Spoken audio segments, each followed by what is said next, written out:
Sometimes you meet someone, and it feels like your soul has known them for lifetimes.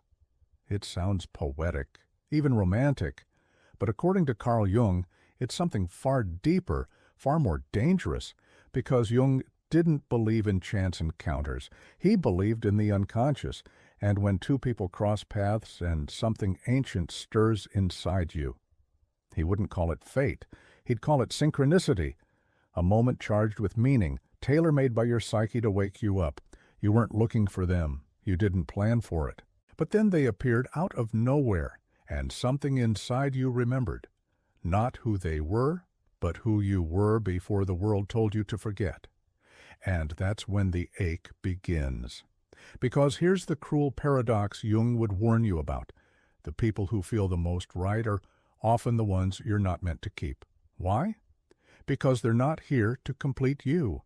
They're here to reflect you, the version of yourself you've buried, denied, or never dared to become. This isn't about romance. It's about recognition.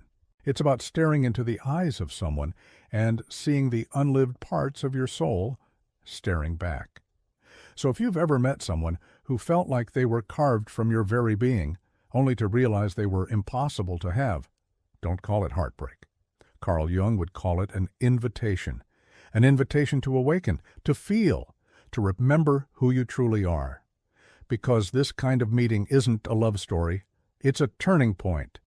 Section 2. Projection. The mirror of your own potential. Carl Jung believed that when we fall in love, what we are often falling into is a profound psychological experience, one that has far less to do with the other person and far more to do with what they awaken inside of us. He taught that we do not simply see others as they are. We see them through the lens of our own unconscious mind. We project, casting pieces of ourselves, especially the disowned and undeveloped parts, onto another human being. Most people are familiar with projecting fear, trauma, or unresolved wounds, but Jung warned that we are just as likely to project our light as we are our shadow. In this rare and soul-shaking kind of connection, it's not your darkness you're confronted with, it's your unrealized potential, the brilliance, the freedom, the depth. The person you've encountered seems to glow with something you can't name, but feel in your bones.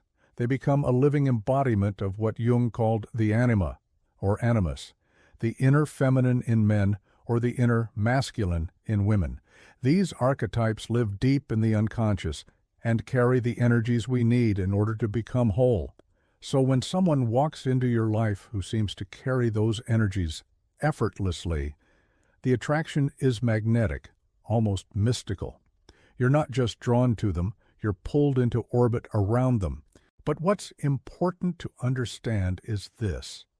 The attraction is not necessarily to who they are, but to what they represent. Their presence stirs a memory not of a past life, but of a possible life, your own life, lived more fully. Their passion, their confidence, their creativity. It draws you in, not because you lack those things, but because they reflect qualities within you that have yet to be awakened. They are a mirror of everything you've silenced, suppressed, or believed you weren't ready to become. And the longing you feel is not a longing for possession, it's a longing for integration. It's your soul reaching toward a fuller version of itself. This is the heart of what Jung called the individuation process, the journey of becoming psychologically whole by integrating the parts of ourselves that live in the unconscious. Through projection, especially in romantic or spiritual encounters, the unconscious says, "Here, this is what you are meant to develop." It uses another person as a symbol to awaken dormant parts of the psyche, and so the person you cannot stop thinking about, the one you see as luminous, extraordinary, rare, is not holding something you do not have. They are revealing what you already do. In truth, you're not desperate for them. You're desperate for you, for the version of yourself that you only begin to glimpse in their presence. A freer, more alive, more powerful version that you've been taught to suppress in exchange for approval, safety, or survival. They simply crack the door open to that version, and your psyche is now demanding you walk through it. Jung would tell you that the work is not to chase the person, but to reclaim the projection, to take back what you have given away and nurture it within yourself. If they moved through the world with clarity and confidence, then the task is to locate your own clarity. If they radiated a fire that made you feel awake, then you must now become the source of that fire. They were never meant to complete you. They were meant to reveal you, to show you what lies within the architecture of your soul. And this is the true gift of projection when met with awareness, the recognition that the person you cannot have is not your missing piece. They are a mirror, held up by the universe with precision so you can finally see the parts of yourself you've ignored, denied, or never fully allowed to shine. They did not give you anything. They reminded you of what you already are and what you are still capable of becoming. Section 3. The Pain. A Sacred Wound.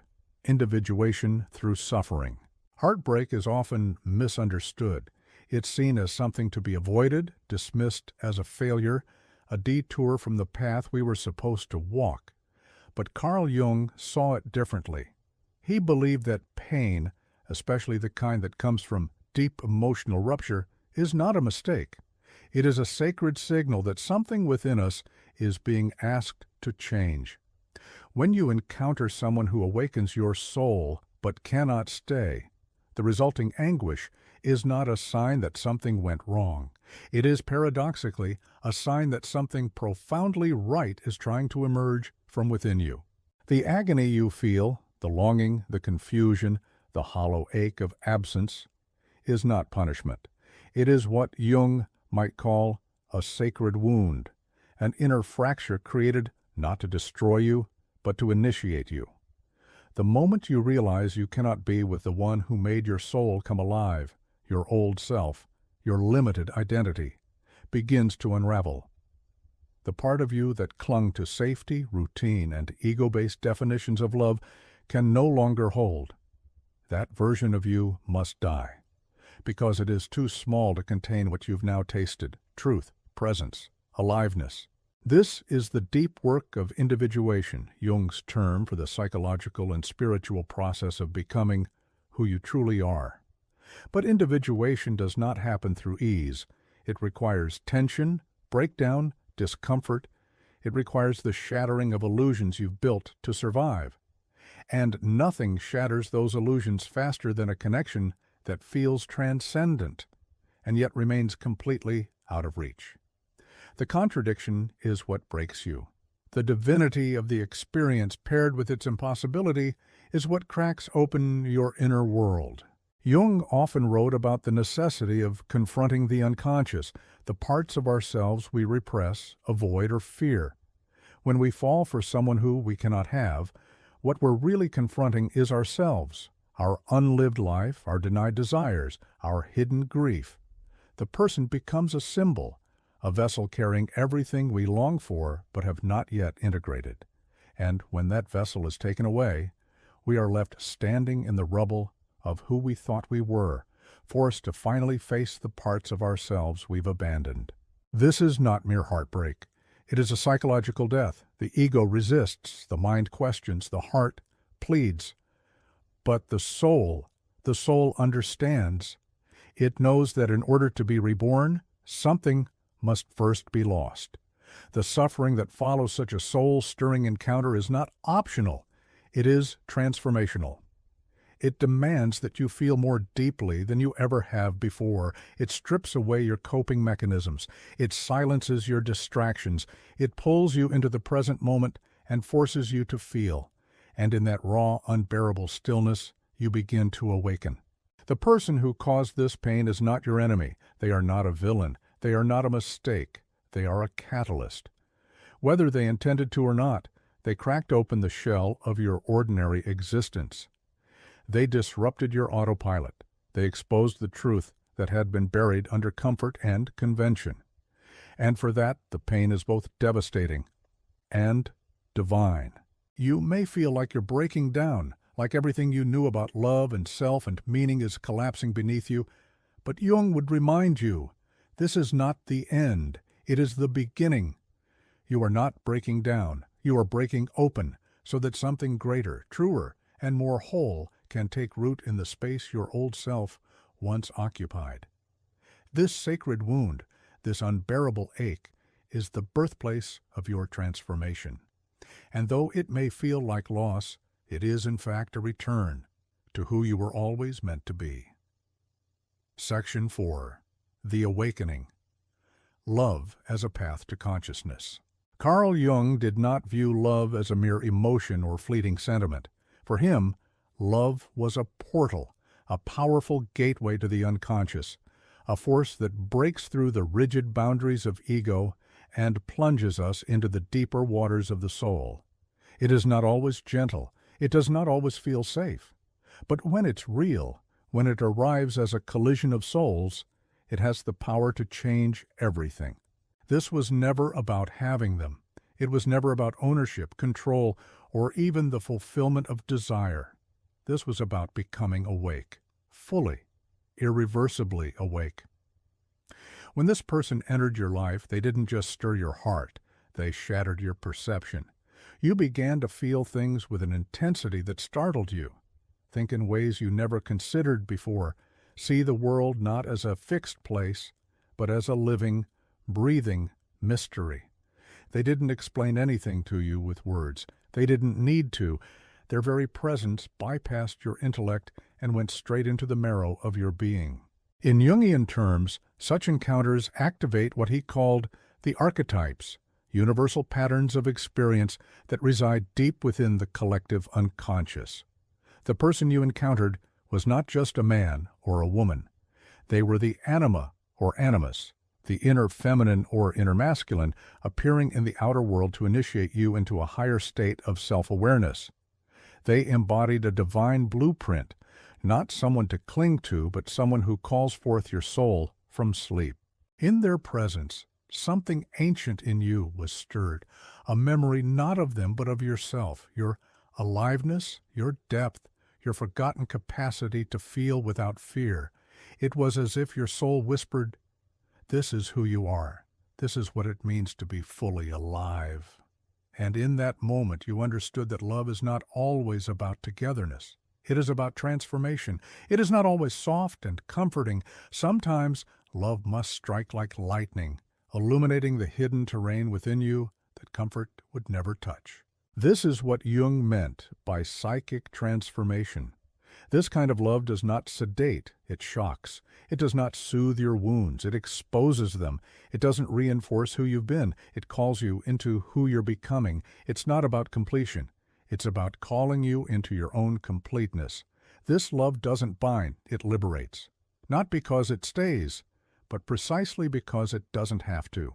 And so, you didn't simply fall in love with them. You fell in love with life, through them. You fell in love with the mystery of existence, with the possibility of what it means to feel this deeply, to live this honestly, to love this fearlessly. They were a doorway, not a destination. And that's what makes this love so powerful and so painful, because once awakened, you can never go back. The veil has been lifted. The numbness you once called normal has been shattered. You've seen what's possible. And that vision cannot be unseen. Jung understood that these mythic, soul-level encounters are not meant to guarantee happiness. They are meant to elevate your consciousness, to serve the evolution of your psyche, to remind you that love, in its highest form, is not about having, but about becoming, and that every heartbreak, when viewed through the lens of the soul, is also a homecoming, back to the self you were always meant to be. Section 5. The Integration, Becoming Whole Without Them. Carl Jung once wrote that the psyche is not concerned with comfort, it is concerned with wholeness. This distinction lies at the heart of everything he believed about human development. We are not here merely to avoid pain or chase pleasure. We are here to become ourselves, fully, courageously, and without illusion. The path to that becoming is rarely smooth. In fact, it is often marked by intense emotional upheaval, heartbreak, and encounters that defy logic. And when someone enters your life and shakes your very foundation, when they awaken feelings you didn't know you could feel, dreams you forgot you had, parts of yourself you thought were lost. It may feel like chaos, but Jung would have called it a precise psychological event. It is not random, it is not cruel, it is necessary. This person who cracked you open was not sent to complete your life. They were sent to interrupt it, to disrupt your old patterns, to challenge the limitations of who you believed you were. Jung understood that these encounters are orchestrated by the unconscious, designed to catalyze growth where stagnation once ruled. Their role was not to stay forever, but to ignite something eternal within you. And now that the ignition has taken place, now that your soul has been stirred and your heart broken open, the work is no longer about them, it's about you. Because every transformative encounter must eventually shift from projection to integration. What was once external must be reclaimed within. The very qualities you admired in them, their intensity, their presence, their creativity, their freedom, were not foreign to you. They were familiar, deeply familiar, not because you had known them before in some mystical sense, but because these qualities already exist inside your own psyche, lying dormant, waiting to be activated. And that activation has now occurred, but it comes with a cost, the necessity to stop clinging to the external figure who once carried those qualities for you, and instead begin the hard, sacred work of embodying them yourself. Jung warned us against mistaking the image for the source. The person you loved was a mirror, an archetype clothed in human form. They reflected back to you a truth you had forgotten. The feelings they triggered were not theirs to give, they were yours to uncover. And now the task is to integrate what they revealed, to stop reaching outward in desperation and begin turning inward with devotion. The energy that once flowed toward them must now be redirected toward your own inner life, toward your passions, your potential, your personal myth. This is what Jung called individuation, the lifelong process of becoming whole by reclaiming all the scattered, denied, and forgotten aspects of the self. It is not about perfection. It is about authenticity. It is about honoring every piece of who you are, your light, your shadow, your longing, your fire. The person you could not have was never meant to fill the empty spaces within you. They were meant to illuminate those spaces so you could begin the real work of filling them yourself. And so you must now live what they awakened, not as a memory but as a reality. You must carry forward the fire they lit, not by chasing them, but by becoming the person their presence invited you to be. This is where true transformation takes root, when you stop longing for someone to return and start embodying what their love revealed. When you stop waiting for external permission to evolve and start listening to the call of your own soul. This journey isn't easy. It requires radical honesty. It demands that you face your wounds, your projections, your resistance to growth. But Jung would tell you this: the more painful the loss, the more potent the transformation it holds. The person you cannot be with has served their sacred role. They've done their part in your story, and now you must do yours. You are not here to remain broken. You are here to be reborn, not as someone who once needed them, but as someone who now needs nothing, because you have become everything you were always meant to be. That is the essence of Jungian integration. That is the power of awakening through love and heartbreak. That is the path of the soul.